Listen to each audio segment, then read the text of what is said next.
welcome to another one of our videos. Today I'm doing another little watch video. As I mentioned before in some of my other videos, this is a big hobby of mine. And today I'm going to be reviewing this EACHE watch strap. Now, I'm just going to do like kind of a quick overview and show and tell type of deal.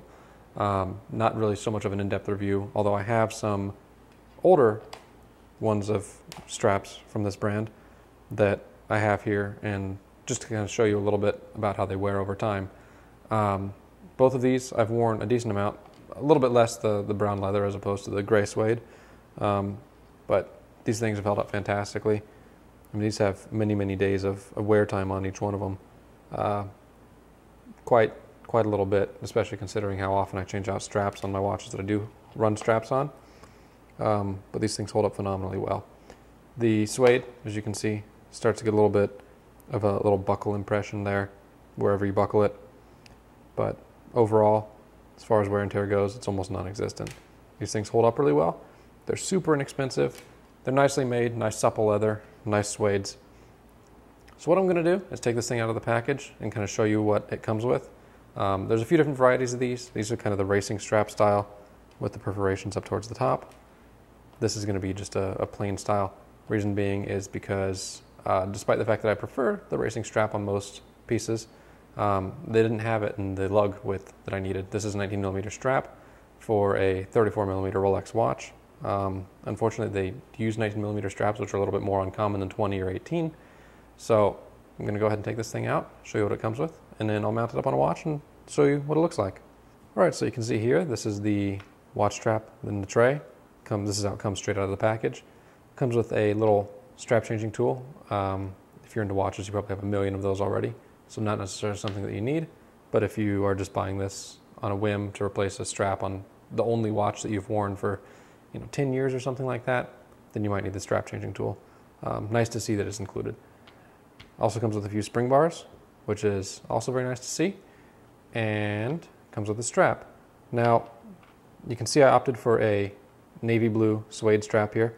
It comes out a little bit differently on camera than it does in person. On camera, it's a little bit funky. It's saturated blue a little bit more in that kind of area, but it's a darker blue there than it is in real life. In real life, it's a really even kind of vintagey, faded-y navy blue. Looks really nice. You can see it comes with a nice little stainless buckle. Not particularly my style in terms of how I like my buckles to look. I like them to be a little bit more squared off, and frankly, I prefer branded buckles on my watches. So if I can get a OEM buckle from whatever manufacturer made the watch, I tend to opt to do that, and that's what I'm going to put on this strap. I just don't have it on hand yet. So I'm going to go ahead and get this thing mounted on a watch and show you what it looks like. Alrighty, so here we have the new strap installed on a rather old vintage Rolex Oyster Perpetual.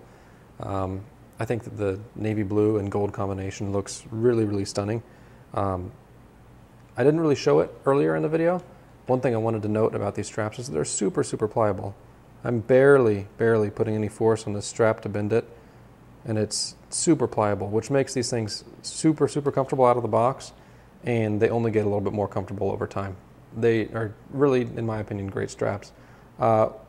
One downside that I want to mention on this particular one, which I haven't experienced yet with the other ones, but worth noting, is the fact that it's a little bit oversized on the actual lug area.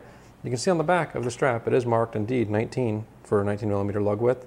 And I checked the lug width on this watch, fully expecting to be 19mm, and it is. And it measures 19mm dead on the money with calipers. The strap's a little bit bigger. So it took a little bit of squeezing to get the strap in there. And the strap actually does rub up against the case a little bit. Not a huge concern and easily fixable with curved spring bars, but just something I wanted to make mention of. So not necessarily all of these straps are made to the same exact tolerances, which is what you expect whenever you're buying a reasonable quality strap, but for very little money. The fit and finish of everything on these is really nice. That's the only thing I can knock it for. The edges are nicely burnished. They've got the stitching at the tail, stitching at the top of the strap where it attaches to the lugs of the watch. And overall, I think these things are pretty darn great. So just to finish off the video, I'll give you guys a quick wrist shot just to show you what it looks like with the strap actually wrapped around a wrist. And I'll finish off then. So I had to take the camera off my little filming setup for the wrist shot. Apologies for a little bit of a shaky camera. But this is what the strap looks like on the watch on the wrist. I have a 6 3/4 to 7 inch wrist, and you can see I'm on the middle hole of the strap. I've got 4 either way, so plenty of room for adjustment if you have a smaller or larger wrist. I have a family member who's got a small wrist. They're a woman, actually. They use the same strap on a different watch. Fits them just fine. Definitely in the 5 to 6 inch wrist range. So no matter what your wrist size, you're probably going to be okay with one of these things, unless you're on the super, super large or super, super small side. But with that, I want to thank you all for watching.